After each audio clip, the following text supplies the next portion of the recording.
ሰላም ጤና ይስጥልን ውድ ሪፖርተር ተከታታዮች የሰዓቱን ዜናዎች ቀጥያ ያሰማችኋለሁ። ሉአማታ ግልጽ ነኝ። በቅድሚያም አርስተ ዜና። የትጥቅ ትግልን መጀመር ከባዱ ውሳኔ ነው ሲሉ ሌተናል ጀነራል ታደሰ ወረደ ተናገሩ። 85 የኦሮሞ ምሁራንና ባለሙያዎች ያሉት ቡድን ለፕሬዝዳንት ኢሳያስ አፈወርቂ የጻፉት ደብዳቤ በስህተት ውንጀላ የተሞላ ነው ሲል የኤርትራ መንግስት ውድቅ አድርጓል። አብራችሁን ቆዩ። የትጥቅ ትግልን መጀመር ከባዱ ውሳኔ ነው ሲሉ ሌተናል ጀነራል ታደሰ ወረደ ተናገሩ። የትግራይ ክልል ጊዜያዊ አስተዳደር ፕሬዝዳንት ሌተናል ጀነራል ታደሰ ወረደ ከሃይማኖት አባቶች ጋር ባደረጉት ስብሰባ የክልሉን ፖለቲካዊ ሁኔታ የተመለከተ ንግግር ያደረጉ ሲሆን መከፋፈል በእጅጉ የተንሰራፋበት ጊዜ ላይ መደረሱን ገልጸዋል። በክልሉ ያለውን ሁኔታ ሲገልጹ የሚያሰባስበን አጀንዳ እያለ ተበታትነናል፣ መከፋፈል ተንሰራፍቶ በእጅጉ የተጎዳንበት ጊዜ ላይ ነው የምንገኘው ሲሉም ነው የተናገሩት። ችግሮችን በሰላማዊ መንገድ መፍታት እንደሚገባ የገለጹት ፕሬዝዳንቱ ስልጣን ተይዞም ሆነ ሳያዝ በኃይል የሚፈታ ችግር የለም ብለዋል። ነፃ መሬት ላይ ነን በማለት ነፍጥ ያነገቡ አካላት እንዳሉ በመጥቀስም የትጥቅ ትግልን መጀመር የዓለማችን ከባዱ ውሳኔ መሆኑን በመገንዘብ እንደ ቀላል ነገር መውሰድ እንደማይገባ አስረድተዋል። ምጽባዕ ኩናት ዘሎ ጭንቀት ተወሲፎ ድማ የሌለው ስልጣን ተይዞም ሆነ ሳያዝ በኃይል የሚፈታ ችግር እንደሌለ ማወቅ ያስፈልጋል። የትጥቅ ትግልን መጀመር ቀላል ነገር አይደለም። በዓላማችን ላይ ትልቁና ከባዱ ውሳኔ የትጥቅ ትግልን የመጀመር ውሳኔ ነው። አሁን ባለው ሁኔታ ግን ነፃ መሬት ላይ ነን ወዘተ በማለት ነፍጥን እንደ ቀላል ነገር የማንሳት ነገሮች ይታያሉ። የግድ ጽንፍ መያዝ አሊያም ጎራ መያዝ የግድ የሆነበትና አስታራቂ ሀሳብ ይዞ መሀል ላይ መቆም የማይቻልበት ጊዜ ላይ ነው የምንገኘው። አንዳንድ የህዝብ ስብሰባዎች ግራ አጋቢ ናቸው። ምን ሆነናል እንድንል የሚያደርግ ነው። ለመሰዳደብ እንዴት ስብሰባ ይጠራል የሚያስብሉ ሁኔታዎች ይስተዋላሉ። አሸናፊና ተሸናፊ ያለበትን አካሄድ ለመፍጠር የሚወሰድ እርምጃ ማንንም የሚያዋጣ አይደለም። አሁንም ቢሆን ችግሮችን በሰላማዊ መንገድ ለመፍታት አልረፈደም። ከጦርነቱ በኋላ የትግራይ ተወላጆች ተከፋፍለው በጀት ተመድቦላቸው ጭምር እርስ በርስ እንዲታኮሱ እየተደረገ ነው ያሉት ፕሬዝዳንቱ ነፃ መሬት በሚባለውም ሆነ በአዲስ አበባ እንዲሁም በየትኛውም የኢትዮጵያ ክፍል ያሉ የትግራይ ተወላጆች በክልሉ ያለውን ፖለቲካዊ ሁኔታ በመገንዘብ ልዩነታቸውን እንዲያጠቡ ጠይቀዋል። የትግራይ ሰራዊት አባላት የነበሩ ታጣቂዎችን በአፋር ክልል ነፃ መሬት ብለው በሚጠሩት አካባቢ የሚመሩትና ከሰራዊቱ ከፍተኛ አመራሮች ራሳቸውን ያገለሉት ብርጋዴር ጀነራል ገብረ እግዚአብሔር በየነ ከቢቢሲ ጋር ባደረጉት ቆይታ ከፓርቲ ተጽዕኖ የጸዳ ኃይል ለማዋቀር በማሰብ እንጂ ጦርነት የመክፈት ፍላጎት እንደሌላቸው ተናግረዋል። ህወሓትን በመቃወም የትጥቅ ትግል ውስጥ መገባቱን የገለጹት ብርጋዴር ጀነራል ገብረ እግዚአብሔር በየነ በአፋርና በትግራይ አንዳንድ አካባቢዎች 4 ክፍለ ጦር ያለው የራሳቸውን ሰራዊት ማደራጀታቸውን በመጥቀስ የህወሓት ሚሊሻ ሆነን የመቅረት ፍላጎት የለንም፣ አዲስ አደረጃጀት መፍጠር አለብን ብለን ነው ወደ በረሃ የወጣ ነው ሲሉ መናገራቸው አይዘነጋም።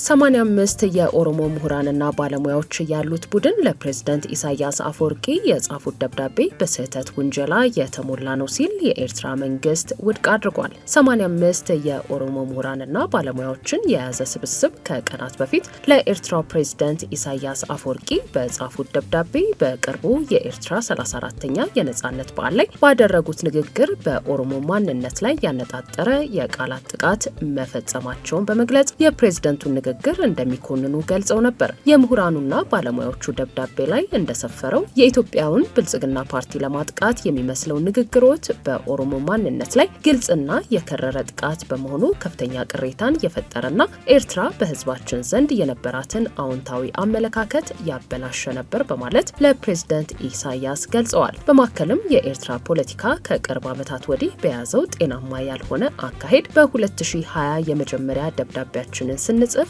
መንግስቱ በድንበር በሁለቱም በኩል ያሉትን ህዝቦች ከሚጎዱ ግልጽ የጣልቃ ገብነት ድርጊቶች እንዲቆጠብና ለህዝባችን ዘላቂ ሰላምና ብልጽግና እንዲጎለብት ፍላጎት ካለ በፖለቲካ እርምጃው ከህዝብ ጎን እንድትሰለፉ ጥሪያችንን አስተላልፈን ነበር። ይሁን እንጂ ጥሪያችን ጆሮ ዳባ ልበስ ተብሎ እንዲያውም የኤርትራ ፖለቲካ በኦሮሞ ትግል ላይ ብቻ ሳይሆን በኦሮሞ ማንነት ላይ የበለጠ ጠላትነት ሲፈጥር እያስተዋልን ነው ሲሉ የኦሮሞ ምሁራኑ አስታውቀዋል። የፕሬዝዳንቱ ንግግር ያለ ምክንያት ብልጽግና ፓርቲን ከኦሮሞማ ርዕዮተ ዓለም ጋር ያገናኘ ነው ሲል የተቸው ስብስቡ ኦሮሞማ ትርጓሜው የኦሮሞ ማንነት በመሆኑና በብልጽግና የሚመራው የኢትዮጵያ መንግስት ከየትኛውም የኢትዮጵያ አካል በላይ ኦሮሞዎችን እንደሚያስር እንደሚያሰቃይና እንደሚገድል በገለልተኛ ዓለም አቀፍ ድርጅቶች የተመዘገቡ መረጃዎች ይፋ ያደረጉት ነው ብለዋል። ብልጽግና የኦሮሞን ህዝብ እንደማይወክል ነገር ግን ፓርቲውን በኦሮሞ ማንነት ሽፋን መተቸት የሚቃረን ነው ሲሉ ለኢሳያስ አፈወርቂ በጻፉት ደብዳቤ የገለጹት ምሁራኑ እስከ ቅርብ ጊዜ ድረስ ከህዝባችን ፍላጎት ውጪ ስትረዱትና ስትደግፉት የቆያችሁትን ፓርቲ ለማጥላላት ኃላፊነት የጎደለው አካሄድ መርጠዋል ሲሉ ፕሬዝዳንቱን ወቅሰዋል። ኦሮሞ መሆን ተቀባይነት የሌለው ርዕዮተ ዓለም ከሆነ ኤርትራዊ መሆን፣ ሌላም መሆን ወዘተ እንዴት ተቀባይነት ይኖረዋል? በማለትም ስብስቡ ፕሬዝዳንት ኢሳያስን ጠይቋል። የኤርትራ መንግስት ቃል አቀባይ የማነ ገብረ መስቀል በበኩላቸው ለፕሬዝዳንት ኢሳያስ በተጻፈው ግልጽ ደብዳቤ ዙሪያ ምላሽ የሰጡ ሲሆን በርካታ ስህተቶችና መሰረተ ቢስ ውንጀላዎች ያሉበት ደብዳቤ ነው በማለት በማህበራዊ ትስስር ገጻቸው አስፍረዋል። አለመግባባቶችን ለመፍታት ትክክለኛው መንገድ በደብዳቤው ጸሐፊዎችና በኤርትራውያን አቻዎቻቸው መካከል የፊት ለፊት ውይይት ማድረግ እንደሆነ በመግለጽ ኤርትራ በደብዳቤው በተነሱ ጉዳዮች ላይ መፍትሄ ለማግኘት ገንቢው መንገድ በግልጽ ፊት ለፊት መነጋገር እንደሆነ ታምናለች ሲሉ ቃል አቀባዩ ምሁራኑን ከዚህ የትንኮሳ ደብዳቤ የተሻለ እርምጃ ባለመሄድ ወርፈዋቸዋል። የኤርትራው ባለስልጣን የሀገራቸው የረጅም ጊዜ አቋሞችን ያንጸባረቁ ሲሆን ፕሬዝዳንት ኢሳያስ በኤርትራ የነጻነት በዓል ላይ ስለ ፖለቲካዊ ኦሮሞማ ያነሱት ነጥብ አንዳንድ ወካይ ያልሆኑ አካላት ካለፉት 2 ዓመታት ወዲህ የሚያራምዱትን አስተሳሰብ ብቻ የሚመለከት እንጂ ለኦሮሞ ህዝብ ጥላቻ አይደለም ሲሉ አብራርተዋል። የማነ ገብረ መስቀል አክለውም ኤርትራ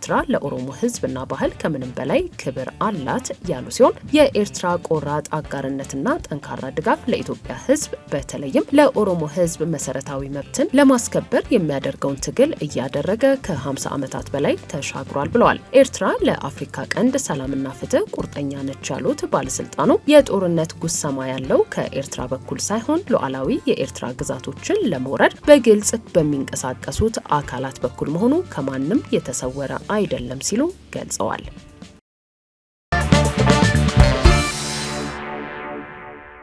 ውድ የሪፖርተር ተከታታዮች የሰዓቱ ዜናዎቻችን እነዚህ ነበሩ። ስላደመጣችሁን ከልብ እናመሰግናለን።